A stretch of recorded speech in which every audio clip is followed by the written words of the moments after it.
안녕하세요. 독일어 신문을 읽어준 남자 독신남입니다. 유럽은 아시아에게 반도체 시장을 빼앗긴 가장 큰 이유를 중국 등을 비롯한 한국 및 대만 등이 집행된 보조금 정책이라고 보고 있습니다. 아시아 각 국가들의 막대한 보조금 지급으로 시장 진입에 마중물 역할을 했다는 것인데요. 이와 함께 인건비 등 생산 라인의 운영 비용이 유럽이나 미국보다 현저히 낮다는 것이 무시할 수 없는 경쟁력 요소라고 독일 신문들은 말을 합니다. 그렇기 때문에 유럽이 반도체 시장에 뛰어들기 위한 필수 요소로 막강한 보조금 정책을 꼽고 있고요. 이를 통해 반도체 시장의 지분을 확보하려고 하고 있습니다. 그야말로 반도체 시장을 두고 보조금 전쟁이 시작되는 분위기입니다. 그런데 여기서 질문이, 과연 유럽이 보조금만 쏟아붓는다고 될까요? 한국 반도체가 강한 이유가 보조금 때문만은 아닌 디지털 시대 빠른 혁신 사이클에 과감한 결정을 할 수 있는 한국의 기업 문화가 존재하고 있다고 지난 영상에서 설명을 드렸었는데요. 즉 보조금만으로 해결되지 못하는 곳이 반도체 시장인 것은 자명하죠. 다른 어떤 곳보다도 기술을 끌어올릴 수 있는 강한 투지가 요구되는 곳이 바로 반도체 시장입니다. 이런 옷은 한국인에게 아주 딱 맞는 옷이죠. 사실 지난주 영상 독일 언론 삼성 및 한국 기업은 디지털 시대에 있어 유럽 기업들보다 낫다는 그 영상은 오늘 기사를 위한 제1편이었습니다. 이를 알기 때문인지 독일 언론들은 또 한편 보조금을 붓고 시작을 한다 할지라도 쉽지 않을 것이고 수년간 고전을 면치 못할 것이라는 목소리도 전하고 있습니다. 오늘은 유럽이 반도체 시장을 바라보는 이 두 가지 시선을 전해드리겠습니다. 독일 유럽 경제 일간지 한데스블라트는 3월 25일 미국과 유럽이 아시아를 향해 추격전을 시작한다라는 기사를 썼던 적이 있었습니다. 신문은 서양의 산업이 아시아 반도체 업체에 종속되어 있다고 전하며 서방 진영의 정부들은 이제 거대한 보조금 정책으로 이를 바꾸려 한다고 밝히고 있습니다. 과히 보조금 전쟁이라 불릴 만큼 유럽과 미국이 경쟁적으로 반도체 산업에 뛰어들고 있는 모습입니다. 우선 인텔은 200억 달러, 하나 22조에 상당하는 자본을 미국의 아리조나주에 2개의 공장을 세우는 데 투자할 계획이라고 전하고 있습니다. 그리고 유럽에도 투자할 것이라고 신문은 보도하고 있습니다. 신문은 지금이 새로운 반도체 공장을 짓는 데 아주 적절한 시기라고 밝히고 있습니다. 기사는 그 이유에 대해 인텔이 충분한 보조금을 받을 수 있는 시기가 지금이기 때문이라고 밝히고 있습니다. 즉 유럽 및 미국의 정치권에서 가장 큰 화두가 반도체 공급망 구축이기 때문에 서방 진영 업체들 사이에서는 투자를 하려면 지금 해야 한다는 의견이 팽배하다는 점을 거론하고 있는 겁니다. 기사는 미국과 유럽은 세계 반도체 생산에 관한 그들의 지분을 명료하게 확대하려 한다고 밝히고 있습니다. 최근 서방 진영 국가들은 그들의 산업이 얼마나 아시아에 의존적인지 눈으로 확인하고 있다고 신문은 설명하고 있는데요. 지금 현재 반도체 쇼티지 현상으로 자동차 업계 등 그 피해가 눈덩이처럼 불어나기 시작하자 유럽 및 미국이 공격적으로 돌아서고 있다고 판단하고 있습니다. 신문은 자동차 생산 라인은 멈춰 있고 그 이유는 바로 대만 TSMC 같은 기업에서 납품을 하지 못하고 있기 때문이라고 밝힙니다. 기사는 사용되는 많은 반도체가 아시아로부터 들어온다고 전하고 있습니다. 그리고 아시아의 반도체 시장에서의 경쟁력은 적은 비용과 충분한 보조금이라고 밝히고 있는데요. 즉 신문은 아시아 업체들의 반도체 경쟁력은 기술보다 비용의 이점과 보조금이라고 보고 있는 듯합니다. 신문은 전세계 반도체 공장의 4분의 3이 바로 아시아에 있다고 밝히고 있습니다. 특히 대만과 한국에 있다고 설명을 하고 있습니다. 그리고 유럽연합은 이들을 수조 원대의 돈으로 유혹하기를 원한다고 밝히고 있습니다. 신문은 중국은 지금까지 최고의 보조금 정책을 펴오고 있다고 설명을 합니다. 기사는 보스턴 컨설팅의 자료를 인용 중국 정부는 40%까지 보조금을 주고 있다고 밝히고 있습니다. 그리고 다른 아시아 국가의 경우 최대 30%의 보조금을 받고 있으며 이에 반해 독일과 일본은 15% 수준이라고 말을 합니다. 그러나 기사는 아시아가 반도체 시장을 리딩할 수 있는 이유가 이뿐만이 아니라고 전하고 있는데요. 바로 미국의 경우 생산 공장을 유지하고 운영하는데 대만, 한국, 싱가포르에 비해 30% 이상의 비용이 더 발생하고 있다고 말을 합니다. 그리고 중국에 비해서는 50% 이상의 비용이 발생한다고 신문은 주장까지 하고 있습니다. 이러한 비용 발생 이유로 인해 1990년 전 세계 37%를 가지고 있던 미국의 생산 능력은 지금 현재 12%로 떨어졌고 유럽은 10%도 안 된다고 서술하고 있습니다. 그리고 미국 반도체 협회와의 인터뷰 내용을 인용, 아시아 각 정부의 이런 높은 보조금으로 미국의 반도체 산업이 줄어들고 있다고 신문은 밝힙니다. 지금 기사의 내용을 보시면 이렇게 반도체 시장에 관한 미국과 유럽의 시각을 어느 정도 보실 수가 있습니다.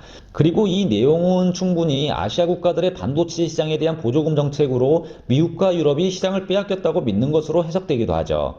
물론 경쟁력 약화가 보조금 정책 때문이라고 딱 집어서 신문이 말하고 있지는 않습니다만 논조는 이런 맥락을 유지하고 있습니다. 이 부분이 적절한지는 시청자분들께서 직접 판단을 하시면 될 듯합니다. 신문은 인텔의 파이넌스 재무이사로 역임하고 있는 조지 데이브스의 말을 인용, 대만, 한국, 중국 등은 반도체 산업 육성을 위해 성공적인 자극을 던져주고 있다고 설명을 합니다. 이에 반해 미국은 이런 포지션을 택하지 않았다고 미국 정부에 대한 보조금 정책을 비판하고 있습니다. 기사는 이제 미국은 이를 바꾸려 한다고 주장을 합니다. 공급 사슬에서 발생하는 위기를 미국 정치인들이 인지했고, 그래서 미국 반도체 산업의 촉매제 역할을 하려는 움직임이 있다고 밝히고 있습니다. 그리고 인공지능 관련 미국 안보위원회에서는 반도체 산업을 위해 350억 달러의 보조금 지급을 추천했다고 밝힙니다.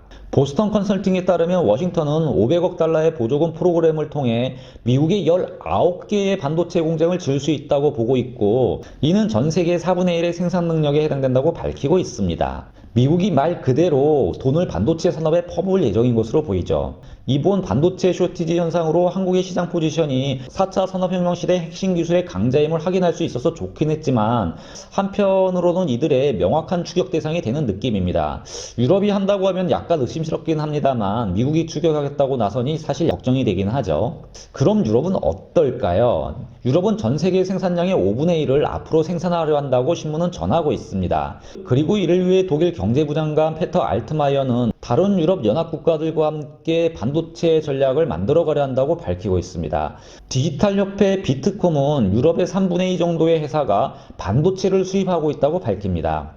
그리고 500명 이상의 직원들이 있는 회사의 경우 83%가 수입에 의존하고 있다고 신문은 전하고 있습니다. 계속해서 기사는 지금의 반도체 쇼티지 현상이 한쪽 아시아에 치우친 반도체 시장의 구조에 대해 질문을 던지게 했고, 디지털 테크놀로지에 대한 글로벌 경쟁력을 보다 개선시키려는 자극이 되고 있다고 아킴베약 비트콤 협회장의 말을 인용 보도하고 있습니다. 독일은 현재 반도체 부품업체 보시만이 새로운 반도체 공장을 독일에 지으려 한다. 그리고 이를 위해 2억 유로 정도 정부로부터 보조금을 받았으며, 업체 보시는 독일 드레스덴에 10억 유로를 투자해서 새로운 공장을 지을 계획이라고 신문은 전하고 있습니다.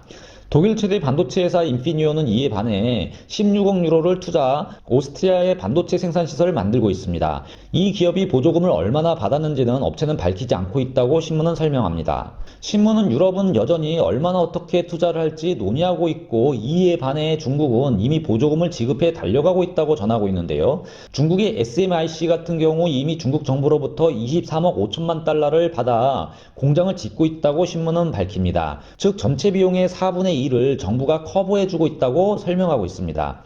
중국은 이렇게 속도를 내고 있고, 이에 대해 인텔도 적극적으로 반응하고 있다고 신문은 밝힙니다. 그리고 반도체 쇼티지 현상을 통해 인텔은 이익을 얻으려고 한다고도 말을 하고 있습니다. 즉 반도체 보조금 경쟁은 이제 막 서막이 올랐다고 신문은 전합니다. 그러나 이들의 이런 결의에 찬 반도체 시장 진입 계획에도 반도체 시장을 냉정하게 바라보는 시각도 존재합니다. 같은 신문이죠. 이렇게 시차를 두고 같은 신문사에서도 여러 시각을 전달하고 있습니다.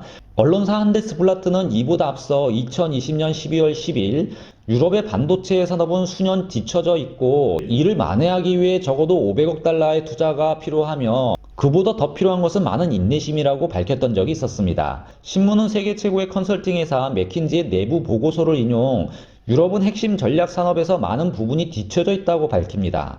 그리고 맥킨지의 반도체 전문가의 말을 인용, 중앙 처리 장치 프로세서 분야에서 세계 최고와 간격을 좁히기 위해 유럽은 최소 10년 정도가 걸릴 것이라고 예상을 하며, 이 분야는 미국 회사 인텔, AMD 그리고 퀄컴이 지배하고 있다고 설명을 하고 있습니다. 그리고 한국과 일본, 미국의 메모리 칩을 따라잡기 위해서도 역시 10년 이상이 걸릴 것이라고 신문은 밝히고 있습니다. 그런데 이는 반도체 기술만 따지고 있는 것인데요. 신문은 생산 공장의 모습도 다르지 않다고 말을 합니다. 유럽의 제조 라인이 진보된 상태에 도달하기 위해서는 기술 개발보다 더 많은 시간 15년 정도 계산을 해야 한다고 기사는 설명하고 있습니다. 정말 이 기사만 읽고 있으면 유럽의 반도체 전략이 어불성설이 아닌가 싶습니다. 전문가들은 이런 현대적인 생산 공장을 두고 리딩 엣지라고 부른다고 말을 합니다. 그러나 맥킨지 보고서는 유럽이 기회가 없는 것은 아니고 유럽의 추격전이 불가능한 것도 아니지만 그 간격은 현재 엄청나다고 서술하고 있습니다. 유럽 연합 17개국은 이미 반도체의 중요성을 인식했고 공동으로 반도체 프로젝트를 진행할 것이라고 기사는 전합니다. 이 프로젝트에는 독일, 프랑스, 스페인, 네덜란드 등이 포함되어 있습니다. 즉 반도체도 배터리같이 유럽 반도체 연합을 만들어 대응하겠다는 계획이죠. 맥킨지 보고서는 여기서 더 나아가 유럽은 바로 구현할 수 있는 마스터 플랜을 만들어야 한다고 조언하고 있습니다. 이미 미국은 Chip for America Act 그리고 중국은 Made in China 2025 전략이 수립되었다고 밝히고 있습니다. 또한 여기에는 최소 500억 달러의 투자가 필요하다고 주장까지 하고 있습니다. 무엇보다 맥킨지 보고서는 유럽은 빠른 대응을 할 것을 요구합니다. 물론 이 기사가 노출된 후 유럽연합이 67조를 투자하겠다고 공표하고 나섰지만 이번 유럽의 반도체 정책은 차근차근 준비하고 계산해서 나온 정책이 아닌 듯 보입니다. 급조했다는 느낌이 강하죠. 신문은 결국 반도체는 보조금과 과감한 유럽의 정책 결정이라고 말을 하고 있습니다.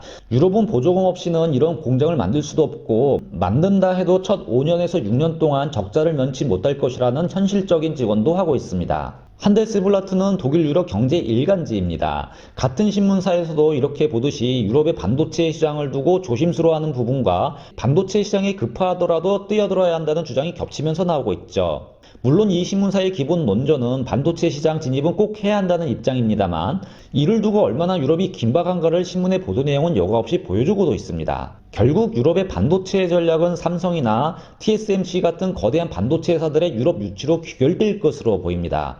자력으로만 이를 구현하기에는 힘들어하는 모습이 여기저기서 감지되고 있죠. 그래서 한데스블라트는 꾸준히 삼성이나 TSMC사가 필요하다는 입장을 유지하고도 있습니다. 핵심 사업을 지키기 위해 유럽의 반도체 시장 진입이 필요하다는 점과 함께 자력으로는 어려우니 삼성을 끌어들이자는 입장이죠. 그나마 절충적인 관점이긴 하지만 이도 어쩌면 유럽 연합들의 욕심일 수도 있습니다. 여전히 삼성이 굳이 유럽으로 가야 하나라는 질문이 남기 때문이죠. 지금까지 독일어 신문의 관점으로 세상의 모든 이야기를 전하는 독일어 신문을 읽어준 남자 독신남이었습니다.